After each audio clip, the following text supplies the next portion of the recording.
So, mein Lieben, hallo und herzlich willkommen zu einem neuen Video in deinem Wall Street Story TV. Wie immer eine Diskussion, wo wir hoffen, dass sie sich weiterbringen wird und unsere Lehren, unsere Erfahrungen direkt zu dir transportieren kann. Ich begrüße David an meiner Seite. Vielen Dank. Ebenfalls vielen Dank. Und heute möchten wir darüber berichten, wie sich unser Trading-Stil in den vergangenen Jahren verändert hat, weil ich bin sicher, dass die Art, wie du anfängst zu traden, nicht die Art sein wird, wie du noch in 3, 4, 5 Jahren traden wirst.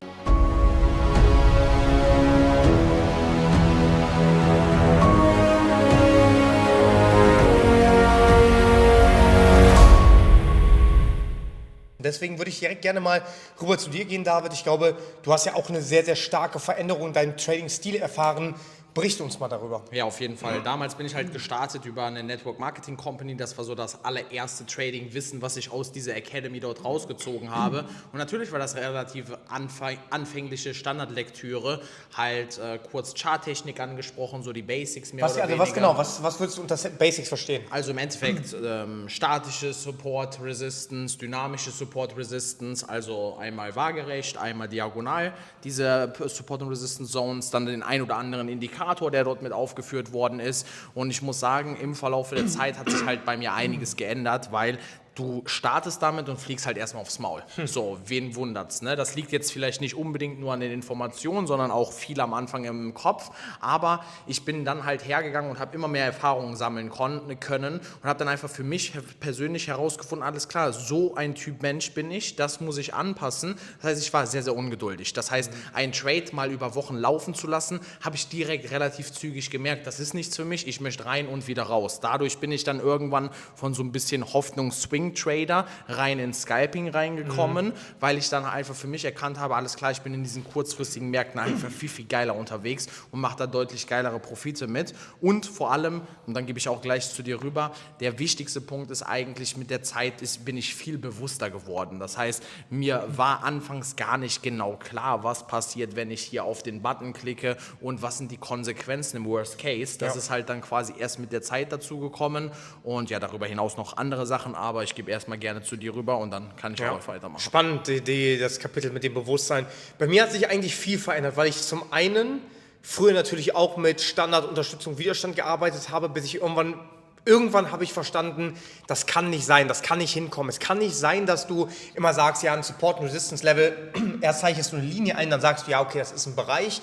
Und dann habe ich mich schon immer gefragt, wie kann das sein, dass so ein Widerstandsbereich sich teilweise über 20, 30 Pips erstreckt, du aber Trades machen sollst, in Anführungsstrichen, die nur 15, 20 Pips SL haben. Dann dachte ich mir, allein schon durch diese Ungenauigkeit der Erklärung, das kann es nicht sein.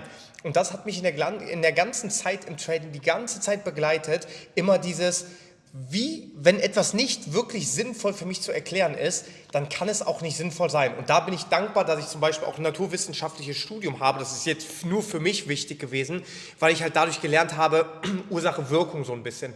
Oder halt zu verstehen, irgendwoher muss irgendwas seine Daseinsberechtigung haben. Und beispielsweise, mich hat es genervt, als ich dann gesagt habe, okay, da ist eine dynamische Unterstützung, das ist ein Trendkanal. Warum ist ein Trendkanal ein Trendkanal? Warum funktioniert ein Trendkanal manchmal und manchmal nicht? Und wie kann man wirklich erklären, dass man eine Gerade durch Punkte zieht? Und ich dachte mir halt immer so, das kann doch nicht sein. Und vor allem haben dann ja auch wirklich, wir haben ja mal professionelle Trader mal kennengelernt oder halt auch institutionelle Händler, die haben uns halt auch immer gesagt, wir handeln mit so einem Schrott gar nicht. Und dachte ich mir immer, wie kann das sein? Warum ist das dann so etabliert in der Welt? Bis ich dann halt gemerkt habe, ja, das sind Konzepte, die dir als Retail-Trader, als privater Trader an die Hand gegeben werden, damit dein Verhalten oder das Verhalten im Kollektiv transparenter wird für die großen Jungs und Mädels. Und das ist nicht nur auf Trendlinien zu beziehen, das ist auch auf statische Levels oder Unterstützung und Widerstand zu beziehen, weswegen ich mittlerweile sage, Unterstützung und Widerstände handle ich gar nicht mehr mit. Also ich will es noch nicht mal mehr Unterstützung und Widerstand nennen. Das ist ja das, was wir jetzt auch zum Beispiel in unserer Ausbildung machen, dass wir viel häufiger von Umverteilungszonen sprechen, weil das viel, viel mehr Sinn macht, weil es viel, viel logischer ist und du nicht sagst, ja, eine Unterstützung ist eine Unterstützung, weil es halt eine Unterstützung ist. Und diese Killerphrase, es ist halt so, weil es so ist, das hat mich im Trading nie glücklich gemacht. Und da sind wir jetzt vor allem auch mit der Zeit, vor allem auch mit der Erfahrung und weil wir uns halt wirklich auch regelmäßig hinsetzen und einfach mal überlegen, so was geht ab oder wirklich auch weiterentwickeln wollen, sind wir dahinter gestiegen, was die eigentlichen Beweggründe von Trendlinien beispielsweise sind, was bei uns halt auch teilweise hinter einer Paywall ist. Da muss man halt auch ganz klar sagen, wir haben da so viel Zeit und Energie reingesteckt. Das ist einfach auch nicht cool, das alles for free rauszugeben. Aber falls du dich halt fragst, warum ist eine Trendlinie, warum funktioniert das manchmal und warum funktioniert es nicht nachhaltig, in den Ausbildungen geben wir dir die Antwort dazu. Schön hätte ich es nicht sagen können. So, ein weiterer Punkt, der sich bei mir ganz stark geändert hat. Damals war ich halt so sehr indikatorenlastig, weil das war halt im Endeffekt das, was ich so von der Ausbildung auch mehr oder weniger mitgenommen habe, was dort so erklärt worden ist. Es hieß dann halt, ja, Strategie XY, feste Strategie, du musst es ganz genau so machen, du nimmst den Indikator, MACD, RSI, die tun sich überschneiden, dann gehst du Long und hier dann Short und alles drum und dran und das funktioniert genauso oft, wie es halt eben nicht funktioniert. Nur das Ding ist halt, woher willst du wissen, wann das funktioniert und wann das eben nicht funktioniert und tatsächlich hat es dann also eher öfter nicht funktioniert, als dass es funktioniert hat. Das heißt, heute muss ich ganz klar sagen, ob das gut oder schlecht ist, will ich gar nicht bewerten, sondern mein Handelsstil hat heute keinen einzigen Indikator dabei. Den einzigen, den ich halt nutze, um die Volatilität zu messen, ist der ATR und das war es halt im Endeffekt. Ansonsten bin ich, ja, wenn man Fibonacci als Indikator nimmt, ab und an verwende ich das auch, aber ansonsten bin ich da eigentlich relativ frei davon und ich bin halt auch frei von festen Strategien, ja. Also das heißt jetzt nicht natürlich irgendwie eine Herangehensweise hast du, die repliziert ist und die kannst du natürlich auch Strategie nennen, aber es ist jetzt nicht mehr so, dass ich im Markt unterwegs bin und sage, ich kann nur noch nach diesem einen festen Parameter meine Trades setzen, sondern mittlerweile ist es ein Kompensum aus natürlich viel, viel deeperen Marktinformationen, das heißt, das habe ich aber auch viel von dir gelernt. Ich bin nochmal viel tiefer in den Markt eingestiegen, weil du hast dich immer darum gekümmert, warum passiert das Ganze. Ich sage euch ganz ehrlich, mich hat es eigentlich gar nicht gejuckt. Aber das Ding ist, als ich es verstanden habe, hat das trotzdem einen enorm großen Vorteil gebracht. Ich habe einfach genauso gesagt, es ist ein Support, weil es ein Support ist. Aber warum ist das einer? Warum ist das keine Umverteilung und bla bla bla? Das kam halt alles deinerseits und das hat mich natürlich auch nochmal geprägt. Das heißt, ich konnte auch viel von dir lernen diesbezüglich. Und bin halt jetzt nicht mehr wirklich nur noch auf einer Strategie fixiert, sondern wir haben ja diesen sogenannten ganzheitlichen Marktansatz, den wir verfolgen. Das heißt, ich kann mehr oder weniger, und das mache ich in meinen Live-Tradings auch ganz gerne, wir gehen einfach nur die einzelnen Kerzen, die einzelnen Szenarien durch, nicht von irgendwann vor 3 Jahren irgendwelche Musterbeispiele, sondern live aktuell und ich erzähle quasi eine Geschichte dazu. Geil. Das hört sich jetzt behindert an, aber ich kann dir erklären, warum der Markt an der Stelle das und das gemacht hat. Warum wurde hier ein höheres Tief gebildet, höheres Hoch oder was auch immer. Ganz, ganz viele Parameter. Das heißt, ich gucke mir die Kerzen an und ich verstehe diese Kerzen, ich verstehe diese Bewegung und kann dementsprechend quasi mehr oder weniger den Bewegungsablauf der einzelnen Kerzen viel besser wiedergeben und das gibt mir in meinem ganzheitlichen Marktansatz natürlich ganz andere Möglichkeiten. Deswegen bin ich jetzt weg von einer Strategie oder von vereinzelten Strategien und habe eher so einen ganzheitlichen Marktansatz und natürlich darüber hinaus würde ich sagen, der besteht so circa aus 5 Strategien, Herangehensweisen, nenn es wie du es möchtest, aber weg auf jeden Fall von einer einzigen, weil das Ding ist, diese funktioniert mal mehr, manchmal weniger. Wir wollen aber im Trading dauerhaft Geld verdienen und nicht sagen, ja, jetzt kann ich 2 Monate kein Geld verdienen, weil jetzt ist Corona gekommen und jetzt funktioniert meine Strategie halt wieder nicht. Ja, aber dann muss ich jetzt 2 Monate haushalten und im 3. Monat hole ich meine Gewinne wieder. You never know. Vielleicht geht die auch nie wieder mehr auf, so nach dem Motto. Deswegen, also das hat sich bei mir auf jeden Fall extrem stark im Trading verändert. Ja, mega stark. Kann ich halt allem nur beipflichten.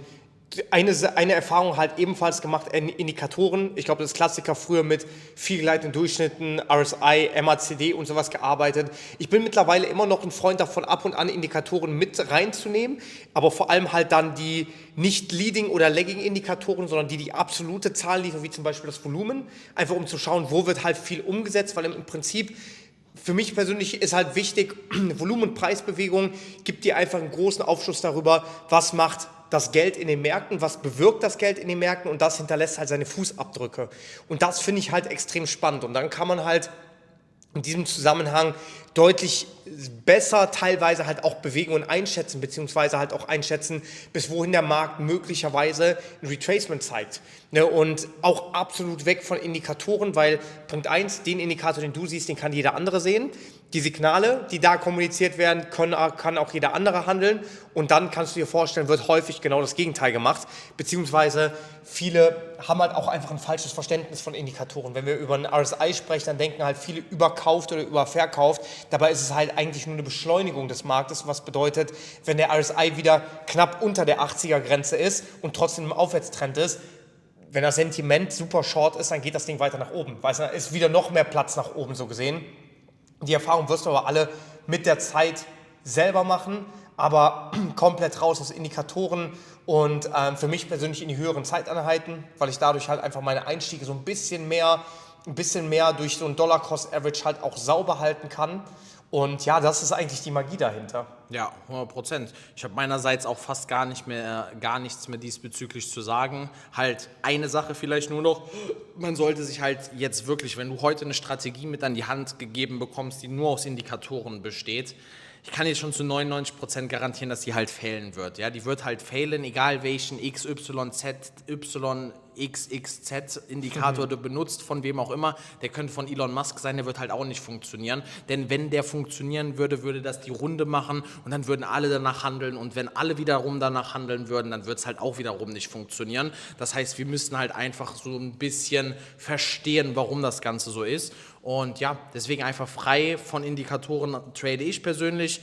Nur auf diese würde ich mich niemals berufen. Maximal zusätzliche Bestätigung für deine sowieso anders kreierte Idee generieren. Das finde ich in Ordnung. Und ja, ich habe nichts mehr zu sagen. Ne, ebenfalls. Ich glaube, das war ein guter Abschluss. Geil, super. Dann viel Spaß mit dem nächsten Video oder mit dem vorherigen Video. Lass uns gerne ein Like, Kommentar und Abo da. Dein David. Dein Dominik. Ciao, ciao.